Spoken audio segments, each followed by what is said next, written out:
I enrolled in Strayer and I started taking some classes. And my mom got me a job as a secretary at Computer Science Corporation, CSC, which is a big Fed GovCon. Of course, no Yep, longer around, but no longer they were around. huge. Yeah. Huge. And that's when I started learning about CMM, which is now CMMI.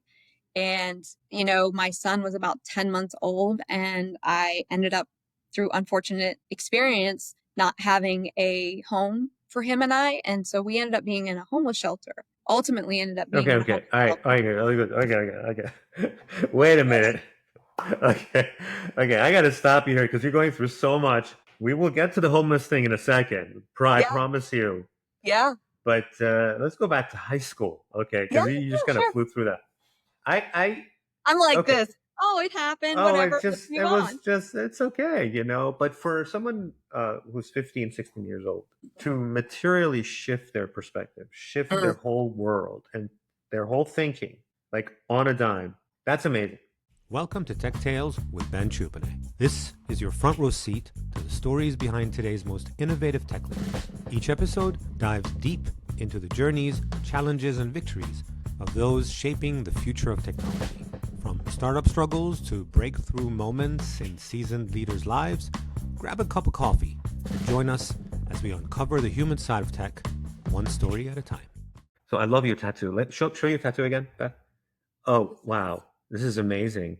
It's beautiful. Where'd you get it? I got it in Maryland. It's a lion. My last name means lion-hearted or lion Right, strength. Leonard. Mm-hmm. And it also reminds me to have courage. That's wonderful. And you said you have a back piece as well? Yeah, my entire back is tattooed up. I have a Hamsa or Hamesh right here. And then it's a whole like Mendi, lotus blossom, floral kind of montage on my back. My It took a goodness. while to get done. That has It's like, got to be so beautiful. It's amazing. I love the courage that people have when they go out there and just want to be themselves and just show who they are. Coming from a conservative culture, Iranian culture, I wanted tattoos as well. And I just, put them where people can't see them.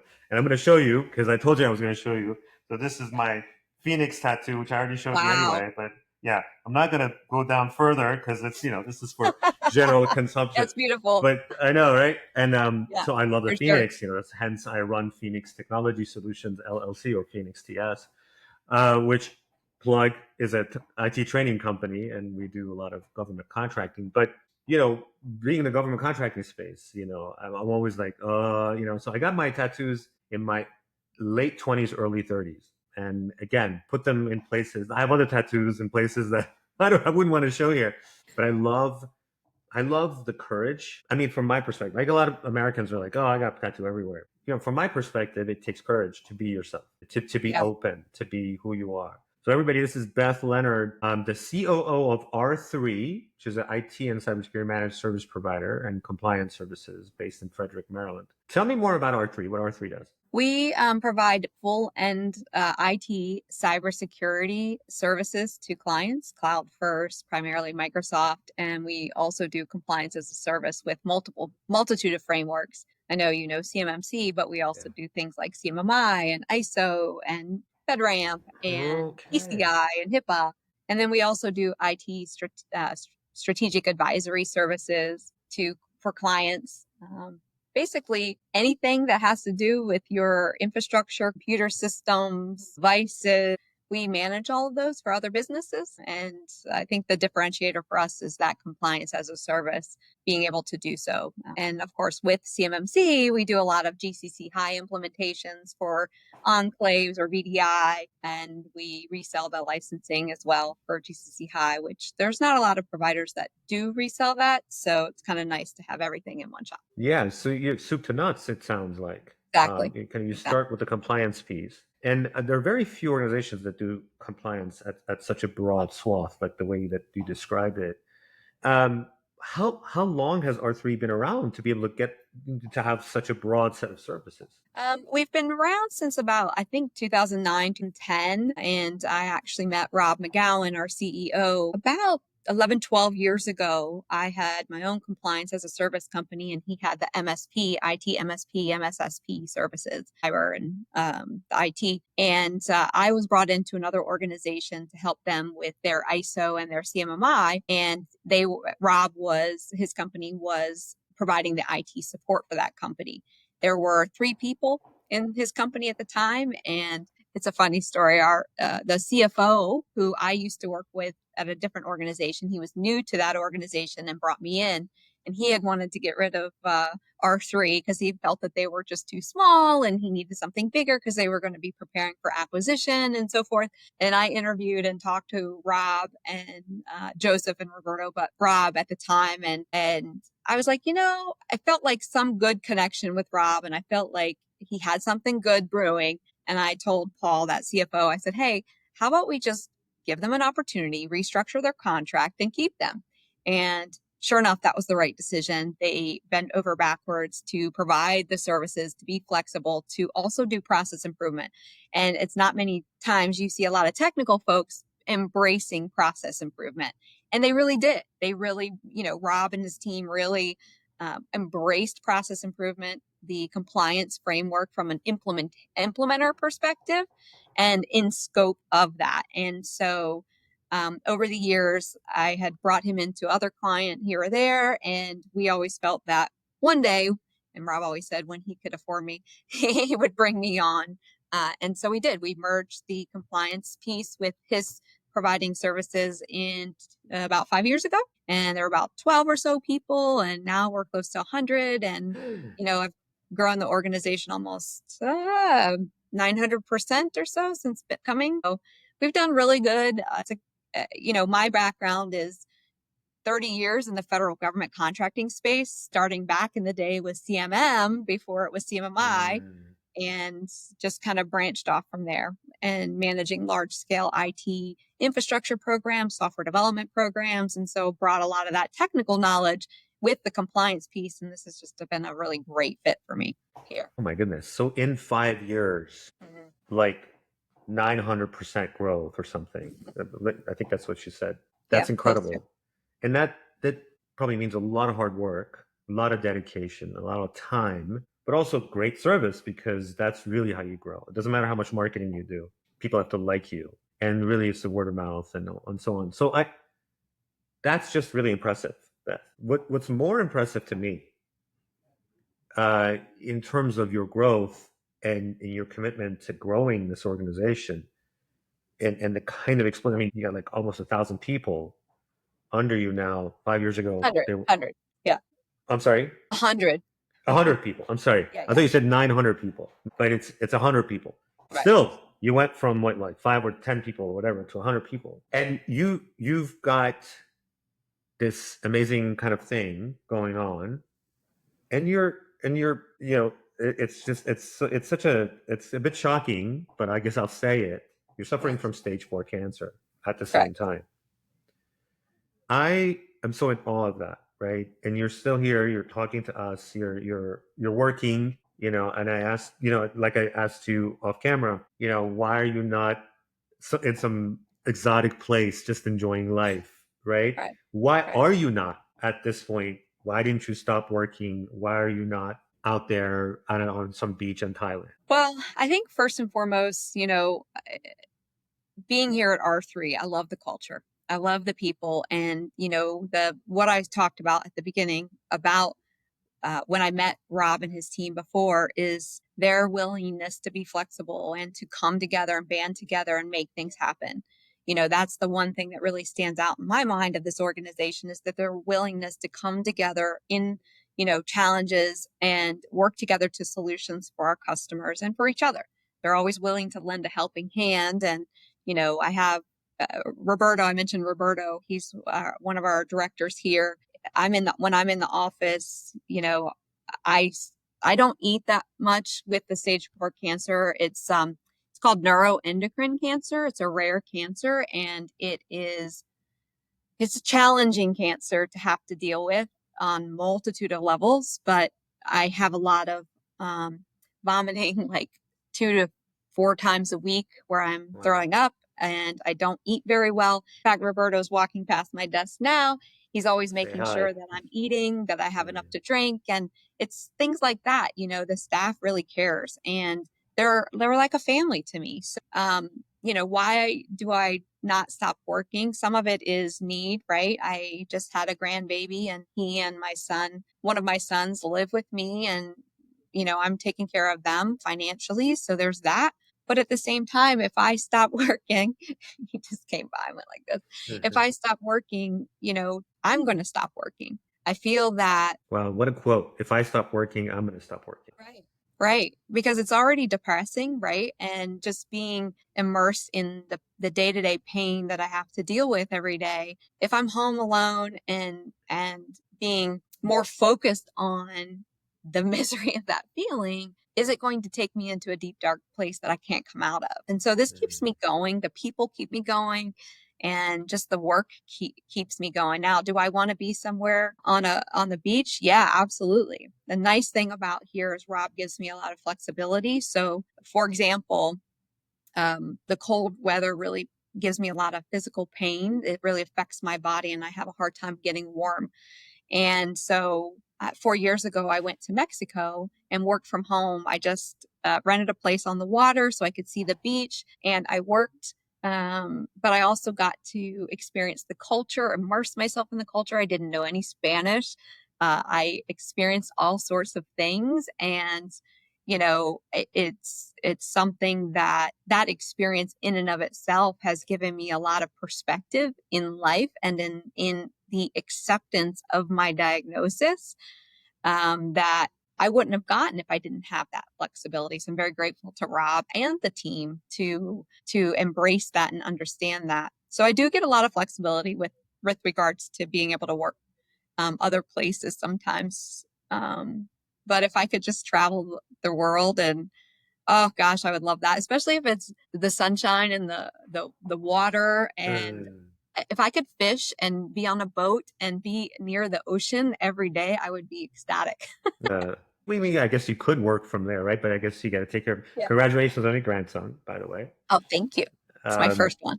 So I think I'm just going to go for it. I mean, is this terminal? I mean, or is there some kind of hope that we can kind of get past this? What is happening? Yep. So I was diagnosed 8 years ago, and we suspect that I had it for 5 years prior to that. Oh, It was wow. misdiagnosed for 5 years and actually, frankly, dismissed by the doctors.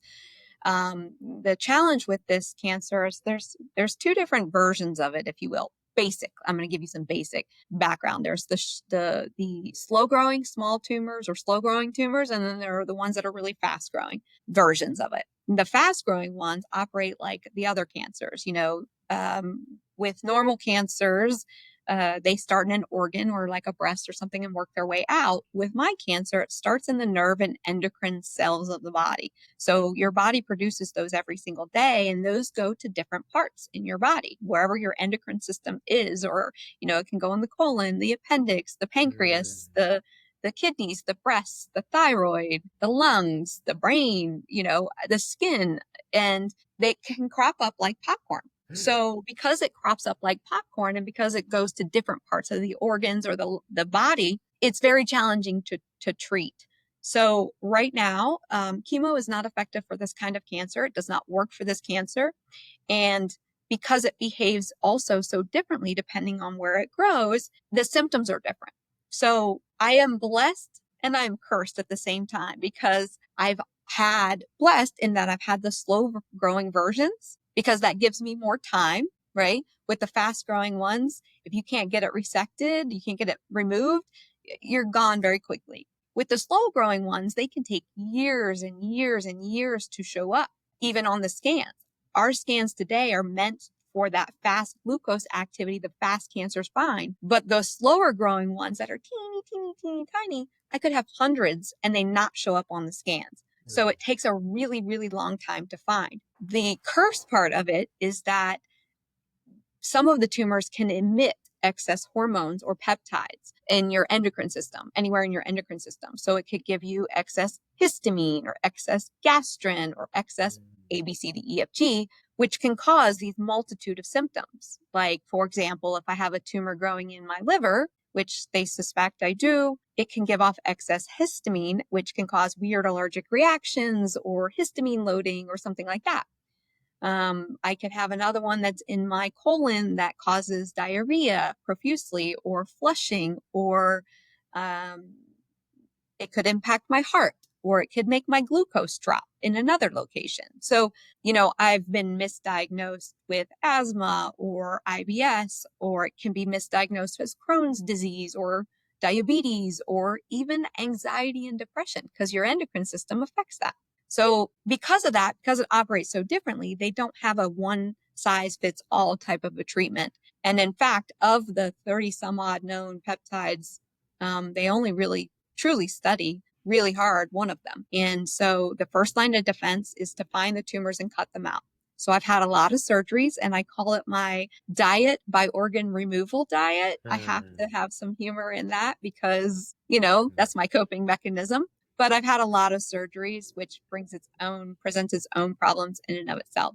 So is it terminal? Yes. Is it terminal today? Hopefully not. I'm hoping the goal ultimately with people who have neuroendocrine cancer is to have the best quality of life the longest that they possibly can. We can possibly have.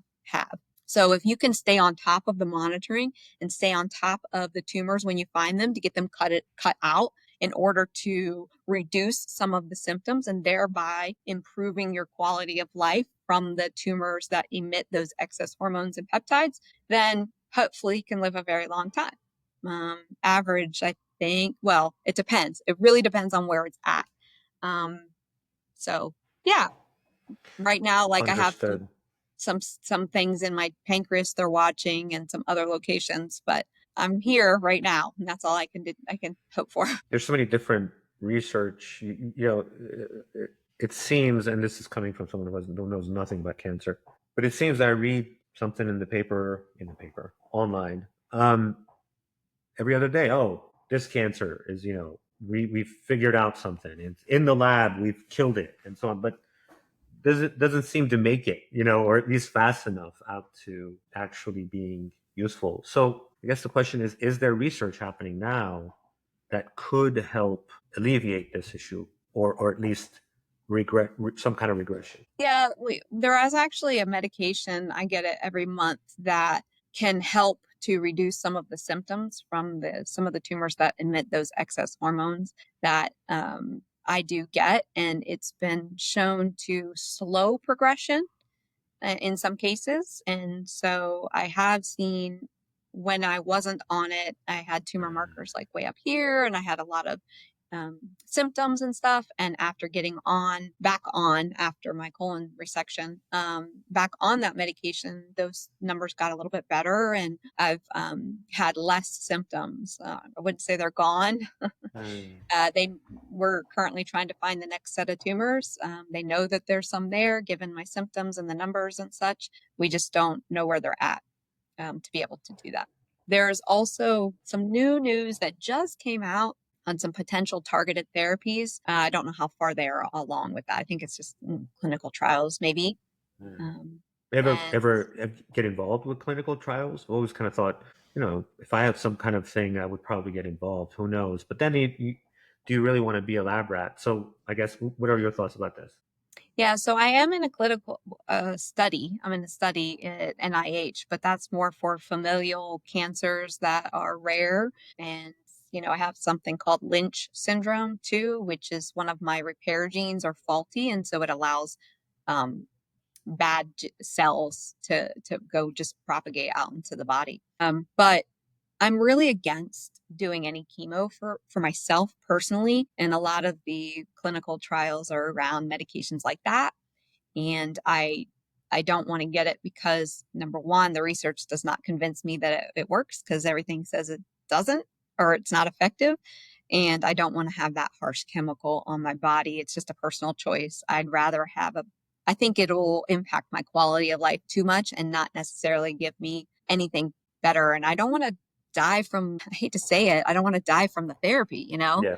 So it's a balance for me, is like, Eh, they also have radiation. There's a something called PRRT, and it's a blast in the body for, that one I told you that was researched often. If your tumors are emitting that particular thing, then the Peptide. Yeah. targeted radiation therapy is supposed to connect to those tumor cells, and then it's, affects, is supposed to, I guess, like kind of shrink them or get rid of them or something. But problem is I think 2 weeks out of a month, you can't be around anybody. And Oh, I don't know geez. if I want to subject myself to that either. Yeah. You know, I met you at a conference, and I immediately wanted to talk to you more. I was just drawn by your energy, your openness, and your presence. Thank you. And now more, now that I know your background and your story about how you're dealing with your situation. What do you think that mean? Kind of looking back at when you were growing up or so forth. I mean, do you think you were kind of naturally born with that? Just deal with it. Moving on day after day. I mean, but you were very positive when we met, right? And you're very Yeah, positive on this call. Uh, where does that come from? that's a great question. And I think I know the answers to that, for the most part. You know, you, a lot of people go through life, they have challenges, and I certainly had my share of them when I was younger. We didn't have money and grew up pretty in a tough place. And I lived in a very tough neighborhood. And unfortunately, I very young, like middle school, I would get into fights. And middle school and high school, I'd skip school, and I was not headed in the right direction. And after getting into like a one particularly bad fight where I got jumped in high school, um, I I wanted to quit high school. I was like, I'm done. I'm done. I'm just tired of life. Life sucks. And I had a counselor who was like, if we can give you a really heavy course load your senior year, you have enough credits that we can skip your junior year of high school and you can graduate when you're 16 early. Would you be willing to stay in high school and do that? And I said, sure, I'll do that. I made a very conscious decision to change the trajectory of my life, even at that young age. I've been at 15, going on to 16. I said, I can't be like this. I don't want to be like this. I don't want to get into fights. I don't want to get in with the wrong crowds. I don't want to behave this way. And so I started focusing on my school. I went to school every day. I made some good friends, different friends. And I ended up graduating a year early from high school. I graduated at 16 years old. And then I went and moved back to my mom's. I was with my dad at that time. Moved back to my mom's, and I got a job at a year early age, and I was an assistant manager in a retail store. Fast forwarding to that, I ended up getting pregnant with my oldest son at age 20 and had him at 21. And at this point, I was making $8 an hour in retail, and I was living in the DC metro area, which at the time was even expensive. It's expensive now. And I said, what can I do to make the most money the fastest? Because retail isn't it. And that I said to myself, computers. I got to go to school for computers. So I enrolled in Strayer and I started taking some classes. And my mom got me a job as a secretary at Computer Science Corporation, CSC, which is a big Fed GovCon. Of course, no Yep, longer around, but no longer they were around, huge. Yeah. huge. And that's when I started learning about CMM, which is now CMMI. And, my son was about 10 months old, and I ended up, through unfortunate experience, not having a home for him and I. And so we ended up being in a homeless shelter. Ultimately ended up being Okay. in a Okay. homeless All right. shelter. Okay. Wait a minute. Okay. Okay. I got to stop you here because you're going through so much. We will get to the homeless thing in a second. I Yeah. promise you. Yeah. But let's go back to high school. Okay. Yeah. Because you just kind of Sure. flew through that. I I'm like okay. this. Oh, it happened. Oh, Whatever. Let's move on. it's okay. But for someone who's 15, 16 years old to materially shift their perspective, shift their whole world and their whole thinking, like on a dime, that's amazing, right? And to then commit, right?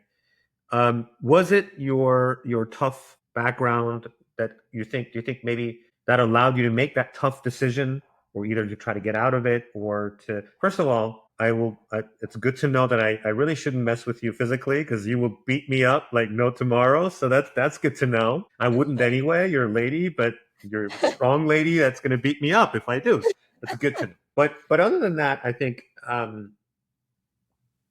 it it's just so interesting, and this is obviously a well-known fact by almost everyone. I think if you don't know this, then you're probably too wealthy to know it. But I think most truly self-built successful people really had a rough, or had it most. Yeah. You can't generalize, but starting out in a rough place, Yeah. it is not obviously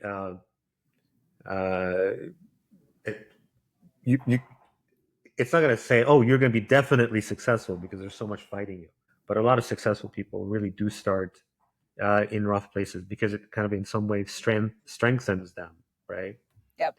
For sure. What was going through your mind when you switched your perspective in such a strong way to allow you to graduate early, really coming from such a rough background? Well, I mean, probably pretty typical, oldest child. Mm.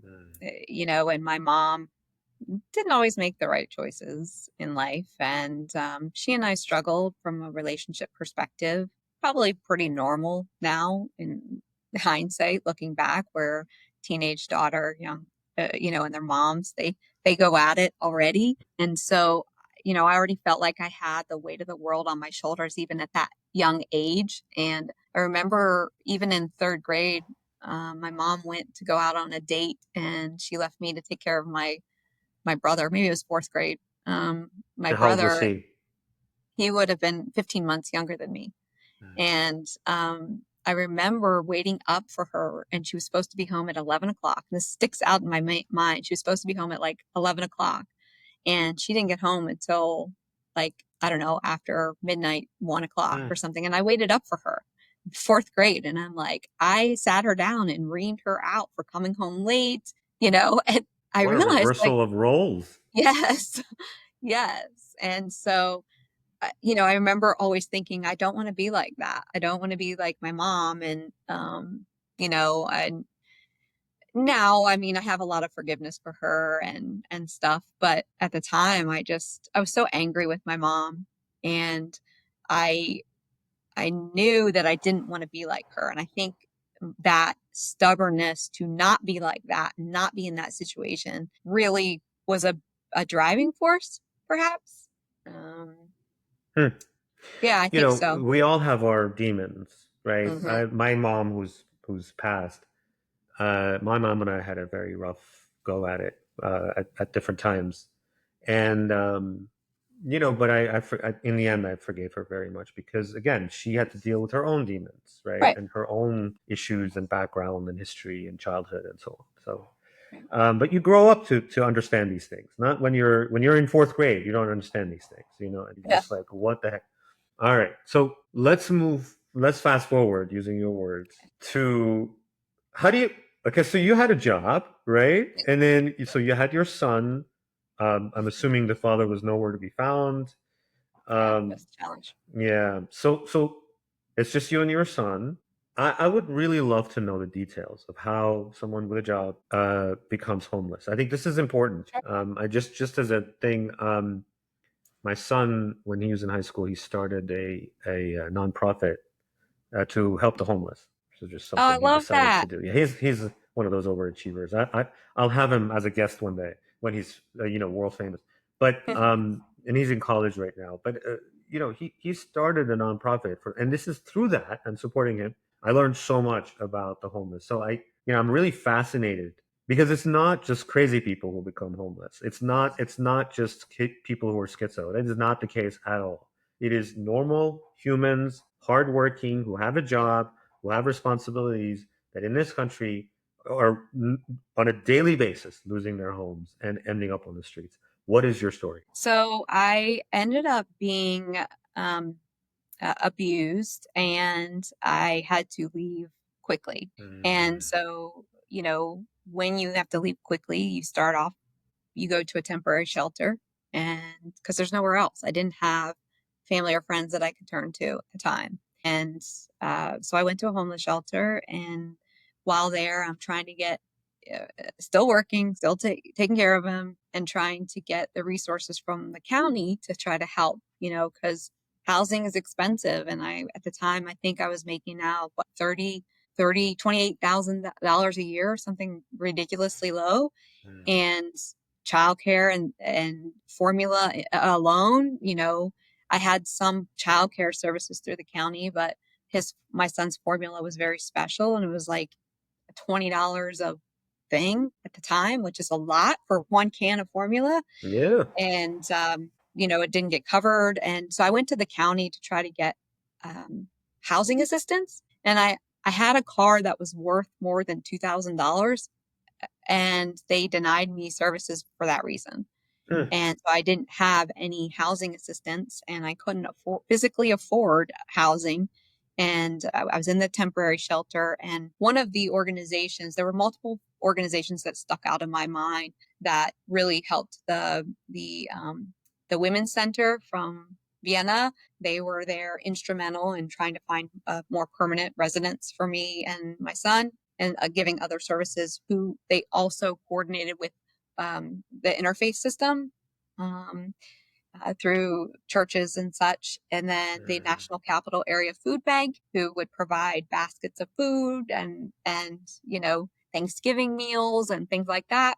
And then they put us in a longer term place where someone from the interface system took us in to their home for a period of time. And I was going to school and so forth. And I worked at Computer Science Corporation for about a year, and I was also homeless for about a year between all of that. And I knew that I knew at that time that the only way to make a big increase in salary is to change an organization. And I knew that I had learned a lot. I learned a lot about CMM, and I knew that I could get an increase in salary, and focusing from a secretary to, process improvement, process and quality improvement. And so I ended up leaving, and I think was like closer to 40. And at that point I was able to get an apartment, like a 1-bedroom apartment with my son. So I did. We didn't have any furniture, but, and it was roach infested. Yeah, well, but you had your own place, right? You were sharing with the roaches, it's okay. Most of us are sharing with the roaches. We just don't realize so it, right? gross. So gross. Yeah, but so okay. How old was your son? He was 10 months until a year and a half. Yeah, almost 2. So you had a 10-month-old with you. The kind of strength. So many people stay in an abusive environment. Just they don't know. And so you were able to, you just had the strength. You're a fighter. I'm like in awe, honestly, already. I was just like, holy cow. I was already in awe. Now with the homelessness thing, I'm just like shaking. But you're so strong, such a fighter. And you just decided, you know what? I can't put myself and put my son through this. You just left. And there was no support. Okay. And so that's right there. I mean, but then, so you're going through the system, right? Yeah. And spending nights in the shelter.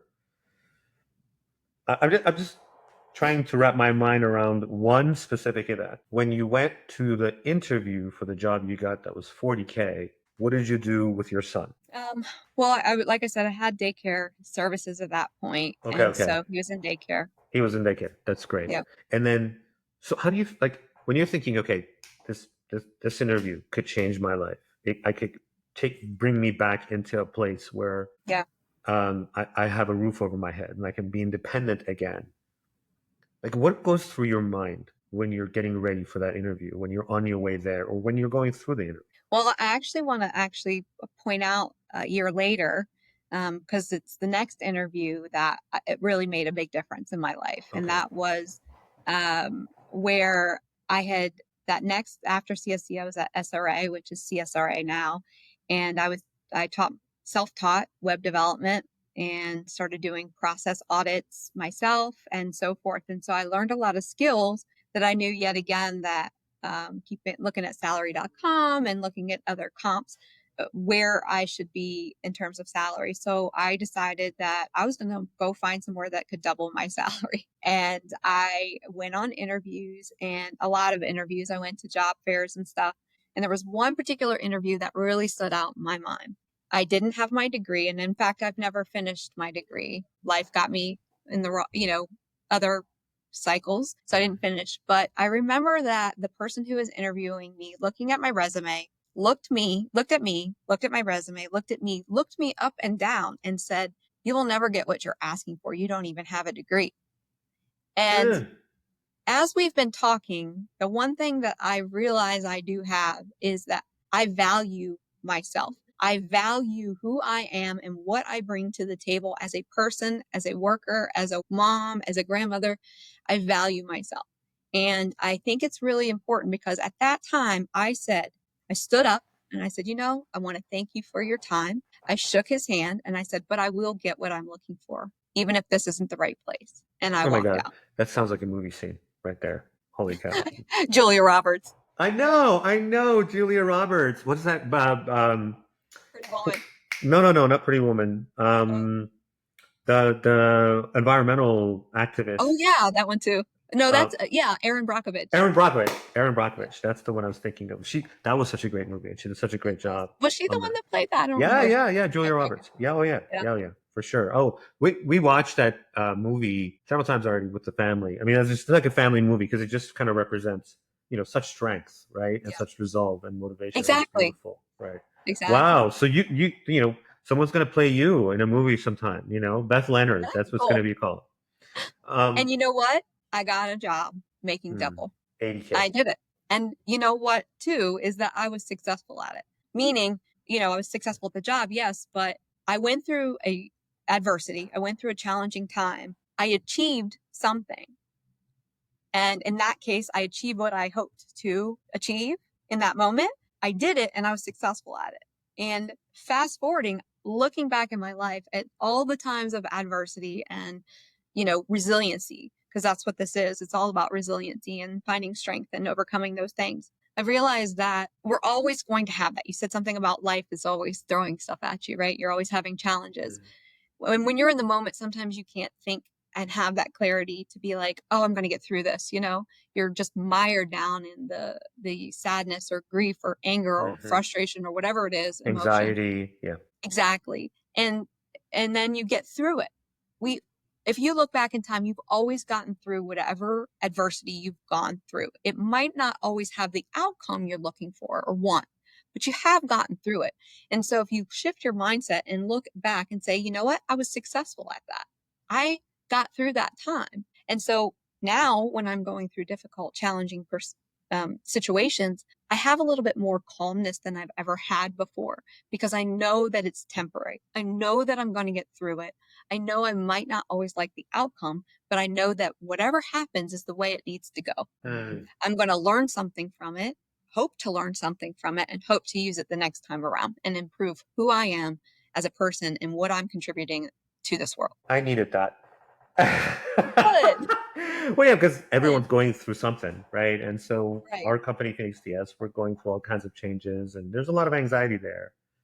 And so it's good to hear this. So thank you for that, and thank you for the inspiration. That's incredible. I'll also say too, Ben, that I have also learned that the more that I do the things that I'm afraid to do, the less afraid I become, and that means that looking at things, don't avoid things because you're afraid to do it. Do it anyway. One, you might find you enjoy it. Two, it gives you a little bit more strength because you've overcome that fear or you've addressed it, if nothing else. You've met it head on. And I think doing so with openness and deliberateness and transparency really helps to give you that courage to move on to the next thing or to get through that. In so many ways, I think when I've had challenges that I've had to deal with that just seemed impossible at first, and you kind of got to get past it. I think it was, while there was a lot of anxiety and fear, I think it was the need to get to the other side of that. I had to get to the other, that made me do it. But I watch amazing people, including my son, who's really amazing to me. I might be a little biased, but he really is incredible. That's person. okay. And he doesn't, it's not need, it's something different. Like people who have like limitless perspectives, and it's, something to to really watch and learn from. It's a different drive. It's a different thing, right? It's like, I want that and I'm going to go after it without really worrying about whether it's possible or not. So those Yeah. people are just like amazing. And I've met some in my life, including my own son. But I got through whatever I got through because I felt I had, because there was something behind me, like chasing me. There's like this lion called, I don't know, Yes. debt, bills, Yes, exactly. fatherhood, Yeah. said like I have to do this, and so I would do it, and I would make it more often than not, and all of that, though, whatever the reasoning, though, I totally agree with you that in the end it becomes a lesson. It empowers you if you can make it Yeah. through whatever the outcome, right? Because you're still here, right? Um, and so not being afraid, not holding back, and so many people do. They kind of hold back when they hit Mhm. that wall, whether the lion is chasing them or not. They find another way to kind of not do the thing that they need to do to work on to strengthen themselves to get to the other side of it. What a beautiful lesson, and what beautiful way to put it. And so it is easier said than done, though, right? I Yeah, mean, for me, it it was is. mostly the lion after me, and I was just finally, jump over the hurdles. My son, I see, is so much more. It just he'll do it. What was your motivator other than being a mother and the need, right? You needed a roof over your head. You needed income. But I think now you've passed all of that, right? What is your Right. motivator today that keeps you going? My grandbaby. Mm, yeah, congrats on that again. Yeah. Yeah, my grandbaby. But also, I think, mentioned anxiety, right? And having cancer, stage 4 cancer, especially, just naturally, that a lot what comes with that is anxiety. Every scan, every test. And I don't get anxious anymore when I have tests. I don't get anxious anymore, that I know I have another tumor somewhere. And sometimes that surprises even myself. Like, do I Mm, have feelings? Yeah, I do. Um, but about a year after I was diagnosed, so about 7 years ago, I started a blog on Facebook because I was so stressed out and so anxious, and I needed some way to get that out. And so I started just posting positive things, and it was all about living with, not dying from cancer.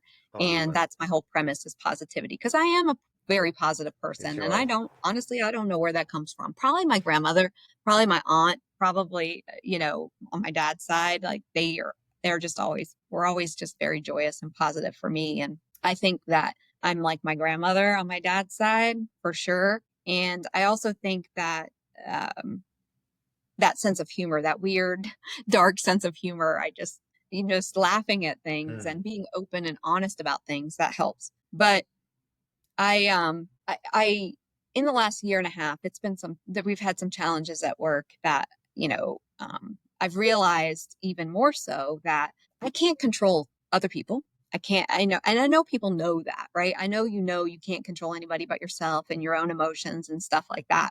But having to go through a pretty challenging time and do it in a way that is maybe, not reactive, and with the understanding that whatever's going to happen is going to happen, just like the cancer. Whatever's going to happen is going to happen. And with that resolve, because that's the word, resolve, I realized that what I do doesn't really matter. I can't affect the world around me. I can't affect the way that they perceive me, other than be true to myself. So as long as I'm honest, as long as I'm holding to my values, I'm okay with what the outcomes are going to be. Really am. Like, I'm not going to stress about it. I'm going to put boundaries up for myself and save some of my time and energy. Like, for example, um, I now log out of Teams from my phone every night by 6:30 at the latest, to have time with my family, my grandson in mm. particular. But it's given me even more peace, right? So finding peace, and finding what keeps your joy going. So you mentioned to me that what I said earlier about facing fears and such helped you. For me, if one person takes something positive from this podcast, you, So Take you already something. won because I've won, I'm right here. Yeah. right? Right. And, when I was diagnosed 8 years ago, I said deliberately, like me being a teenager, I want to have a positive world, positive impact on the world around me. When I was really consumed with this fear that I would have a funeral, people would come to the funeral and they'd forget about me the next day. And I didn't want to be forgotten. I Wow. didn't want to have just some person out here and be some person out here in this world that didn't leave a mark. And I wanted to leave a mark. And that's what I'm trying to deliberately do, is to leave a mark on the world around me. And so when I'm helping other people and they're feeling good about something that I contributed to, and they let me know that, that keeps me going. That keeps me being more positive. Wow. That's what's feeding my drive and my push going forward Wow. too. I mean, that's just So beautiful. yeah, Let's talk about let's finish with your impact on the world. That positive, that your goal was to affect positively people's lives. And I'm assuming a lot of that happens through your work. yeah, So going back full circle, dealing with the things that you've dealt with, the growth that you've achieved. And CMM, it's so interesting because, I was obviously one of the founders. Obviously, I don't know if people know, but I'm one of the founders of CMMC. CMMC, of course, directly got a lot from CMMI, and CMMI got from CMM. So yeah, you were working at the time as an expert of the grandfather of CMMC, right? In exactly, terms of standards, right, on CMM. exactly. Having that history, having that knowledge, that level of knowledge on so many standards, right? Tell me about the impact you're making for your customers. And bringing the lessons from your own life as well as, of course, your experience. Give me a couple stories that I think are, from your perspective, were really kind of motivational for you, that kind of show you, you know what? I'm so glad I'm doing this because. Yeah. Well, if I may, I'm gonna shift back to our people here for a Mhm. minute, because I think Of course. that even our customers and our partners and stuff feel the same thing. But I want to really home in on mentorship and sponsorship. I've really, and kind of going along the theme with having an impact on the world around me, I've always been someone who is an educator, a teacher, a trainer, a mentor to my staff. And I have spent exhaustive hours of my time, given myself and my resource and energy to my employees, and teaching, training, sometimes on a soapbox, probably ad nauseum. They're probably getting annoyed because I'm always and think about it this way, and and when I look back, at like our CTO Kyle, when I first started here about 5 years ago, we did like 360 feedback, and he didn't really know me very well at the time, and and I'm very much a direct person, and I'm like, okay, this person's not working, they're not, they're not being utilized, they're consistently having issues or not being accountable or whatever. We need to let them go. We need to move forward and get somebody else in here. And I'm a little bit more cutthroat about that, quote unquote, than, let's say, Rob wears his heart on his sleeve, and he's very much, he doesn't want to tell anybody no. And he's very, he's the warm and fuzzy. I always say that Sounds like a man after my own heart. I'm I'm the always same saying, way. like, I'm the disciplinarian and he's like, they'll take you out for ice cream. But the two of us work Of course. together really Yeah. well, right? You need both. And so Kyle had given me feedback that I am basically cold and I don't care about people, and that I'm just like this stern COO. And I said, you know what? I was like, and I addressed it straight on. I hear what you say. I hear what you're saying. I know it can come across that way, but I think you need to give me some time and get to know me as well. Right. So I said, why don't we have some mentoring sessions and one-on-ones, and let's just work together so you can get to know who I am too as a leader. And so we did over time. And a year later, he said, I take back everything I said Oh. about you. And I've been giving him like guidance along the way. And Kyle has had some challenges, and he's newer in that sort of high level role. And I'm also proud of him at the same time, because when I look back and I see who he was 5 years ago and who he is today, I have to say that a lot of the mentorship that I provided to him, yes, he took steps and he's absorbed, but he got something from me. And to me, I've left a mark. right? And I see him oftentimes saying things that I would say, and I think sometimes it frustrates him. He's like, "Oh God, that sounds like Beth. Oh gosh, that sounds like Beth," and he cracks up laughing. But at the end of the day, we go back to compliance, right? When you are a compliance person, you are looking at so many different facets of the organization, which means you also have very vast, wide array of experience across an organization. And you have a lot of perspective with that many people who maybe be a project manager or a developer or an admin, See the whole they picture. don't have that perspective. And so I think growing up in the compliance world has given me so much different perspective and business acumen across an organization that it's allowed me to be successful as a COO, but also have that perspective for other people and be able to help them grow in this world. I know that I teach other people and I know that I don't always do the same things, but I'm just like a typical mom, right? You want your kids to do better than you. So you try to warn them of the problems that they could potentially face. But at the end of the day, all I want them to do is to grow and be a better them for the next generation to come. So when my grandson comes along and is in the working space, I want him to receive the same thing that I am getting. So that's kind of what I believe in giving forward for that.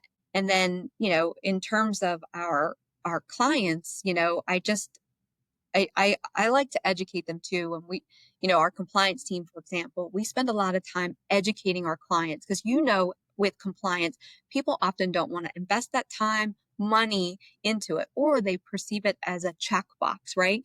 We hope to help them see that as a value add to their organization and a way of doing business that they should be doing anyway to help their company be more effective, more efficient, and to reduce the risk of the potential problems that are going to impact their organization. So I think with R3, that's our focus, is helping them understand and see the value, but also learn firsthand what that value actually could be for them in an organization and to help them be better organizations so that they can focus on their customers as well in the long run, just like our team can focus on their team in the long run. When I was thinking about this podcast and kind of formulating it in my mind, I was hoping for guests who would have stories, that would not just inform from a technical perspective, but also really, I think, motivate people and inspire people. And I think we've done that today very much. Your story is so inspirational, Beth. You're an inspirational person. You're a beautiful, positive, happy, but also strong and powerful human. And I am so proud to know you. I'm just impressed with you, and I just and I know you're gonna even do more and become stronger as people like you do. Thank you for your time. I'm just really hyper impressed with you. So thank you for giving me your time today, and I think we're gonna put this out there and hopefully, provide some lessons to whoever decides to listen. I know we're a new podcast out there, but I think it's guests like you that can actually send out a message and hopefully have more subscribers. Click on that subscription button. I hate to say that, but anyway, you always have to do it. But in any case, thank you for your time, and let's stay in touch, and hopefully we'll have you back. And you'll have more inspirational lessons for us. Would love to. Maybe talk about compliance in more depth. I know, right? I appreciate your time, and thank you for caring enough to ask me all of these questions and having me to your podcast. I will help you in any way I can to be successful as well. Thank you, Beth. See you later. Thank you. All right. Take care. That's a wrap on today's episode of Tech Tales with Ben Tchoubineh. We hope you enjoyed the stories and insights from some of the brightest minds in the tech industry. Make sure to like and subscribe, leave a review, and join us for more inspiring tales from the world of technology. Stay curious, stay connected, and as always, thanks for tuning in. This is Ben Tchoubineh, signing off. See you next time.